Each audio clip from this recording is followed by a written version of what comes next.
Okay, that was a pretty sick recipe, but how about the pie with a bit more cream? Hello and welcome back. So today we're going to talk about a recipe generator. So as you can see, I made a website with many different recipes and they're all generated with an AI. Before we go into the nitty gritty, let's give you a small tour. Speedrun time! You have a description with disclaimer, recipes, text section, search bar, and I'm too lazy to scroll down, so just give me one recipe button. Every recipe has a title, categories, a review, an image, and the username of the author. A recipe page contains the title, disclaimer, categories, ingredients, instructions, and reviews.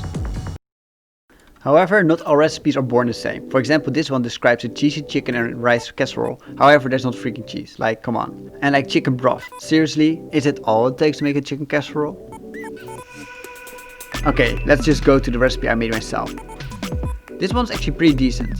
All the ingredients, they were in there, and the instructions also kind of made sense. There were some weird things in there, but what you gonna do? You can judge this recipe yourself by looking at my video. I'll put the link in the description. When you check out the website, most definitely check out the review sections, because those pieces of text are most definitely the most fun to read. And oh yeah, if you decide to make a recipe yourself, please use your common sense and don't die because of reading raw chicken, because that would be bad. So how the frick does this work? You probably wonder. For this I used a text generation model that predicts the next word of a piece of text. To visualize the model, it would look something like this, where the sentence goes like brrr, the model goes like blink blong, and output is like yo, what up? However, the computer has no freaking idea what we're talking about. It understands numbers, not words. So we have to assign a number to each word. These are called tokens. As you can see, I lied. The model does not only predict words, but also sometimes parts of words or symbols and stuff. In the code, it would look something like this. I just insert the sentence in the tokenizer and gives back the tokens. Pretty easy. There are many different tokenizers you can use, and you can also make one yourself quite easily. I had to use this one because I'm building upon the work from others, and the model only understands this particular tokenizer.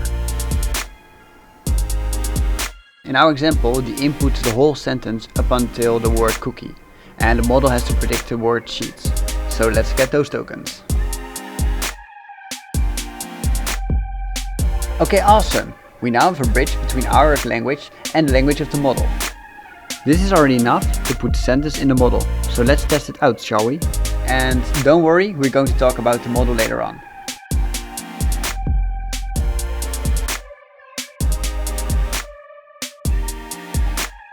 Now's the time to place your bets what you think will happen. As you can see, I have my input and I put it in the model, which gives an output. I will give you 10 seconds to make up your mind.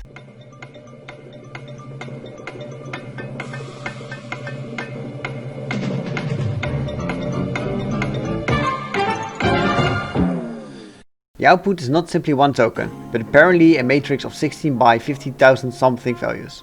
The 16 stands for the 1, 2, 3, 4, 5, 6, 7, 8, 9, 10, 11, 12, 13, 14, 15, 16 different words, meaning that it predicts the next word token after each word. So after the word pre, it tries to predict heat, after the word heat, it tries to predict oven, after the word even, it wants to predict to, and so on, so on. Of course, the words of our example are not the only good words. For example, you can also have preheat the oven instead of preheat oven, meaning that there's also a chance that we'll actually get another word than the word of our example. So why the 50,000 something instead of just one token?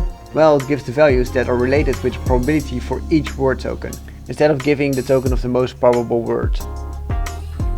Okay, I most definitely went too fast, didn't I? Let me show you what I meant by looking at the prediction of the last word.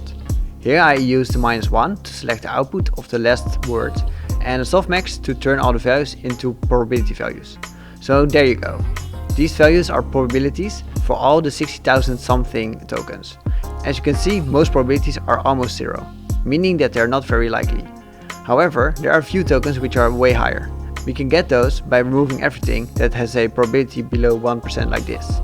Apparently there are two tokens that are more likely than 1%. Let's check which ones they are, shall we?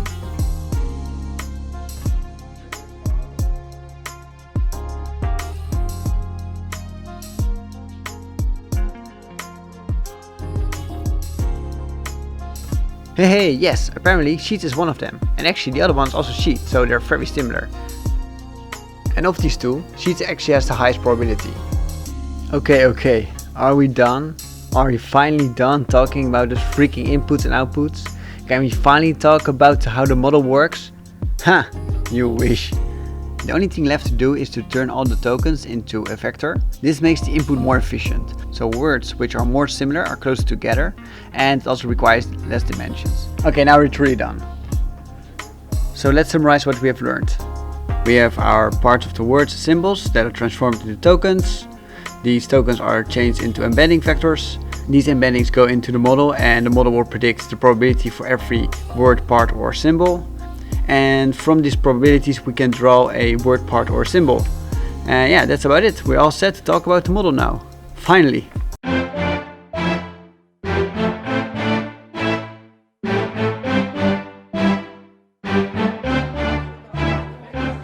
Okay, welcome. Let's look at the contenders. First off, we have a very simple model. Easy to understand, but lazy results. We have feed forward. Our second contestant is a bit more advanced, but very slow. It's recurrent neural network. And our third contender. It is complicated, but it delivers. It is Transformer. Okay, I think I made myself clear to say that transformers are the best models in town at the moment. So for this I will use GPT-2. You maybe also have heard of GPT-3 lately, which is the big brother, but yeah, it's not out and my computer would probably not run it anyway, so yeah. So yeah, I will use GPT-2, which is probably the best transformer at the moment, which can generate text. So let's check it out. Transformers are pretty good at finding relationship between words. So for example, the sentence, "the dog in the chair is so cute, I would love to cuddle with it." The model has to figure out that the word "it" refers to dog and not chair. This is actually something that transformers do pretty well. So what they do, they look at every word and they find matches of the other words which are related with that word. And if you do that multiple layers, so you always find relationships between words and you do multiple iterations, you can get a pretty good context of the whole sentence, and you can use that to predict the next word. Like I mentioned in the previous part, transformers are pretty complex, so I will not go into too much detail about how this network does this, but you can kind of think about it like every word has a representation of itself that it wants to share with other words, and also a representation of what it is looking for in other words, in addition to its value. In order to let the model generate recipes, I had to make a dataset of recipes. So I got a few of recipes from the internet, just about 20,000 recipes, no biggie, and I put it in this format, where the model has to predict the title, then the categories, then the ingredients, then the steps, then the review and the rating of the review, and then the end. I put all these components on one big line, such that it could completely generate one recipe in one go. The GPT-2 model I used was already pre-trained, so I only had to do fine-tuning. This means that I was already kind of familiar with language in general, and it only had to adjust to my wishes. After about 18 hours of training, it was good to go. It had completed about 5 epochs. This means that it has seen every recipe in combination with a review 5 times. And now the fun part can start. First I started off by predicting what the first step would be of making an apple pie from scratch. It made a pretty good recipe out of it, but I kind of missed a step. Well, what do I know, right? Then I tried to test the model if it is familiar with space at all. It did quite alright, but I think it missed some ingredients. However, I did like it that it called it a special dessert. Okay, that was a pretty sick recipe, but how about a pie with a bit more cream? Once again, I think it missed a few ingredients, but I think it did alright. I also tested more exotic recipes. However, they turned out less exotic as I hoped. But all kidding aside, I'm really happy with the result.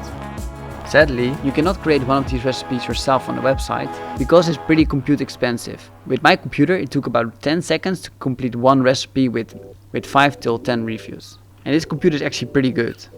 However, if you have a good idea for a recipe, please put it in the comment section. I might actually generate it and put it together with my own recipes on the website. I hope you enjoyed it and maybe see you next time. Bye!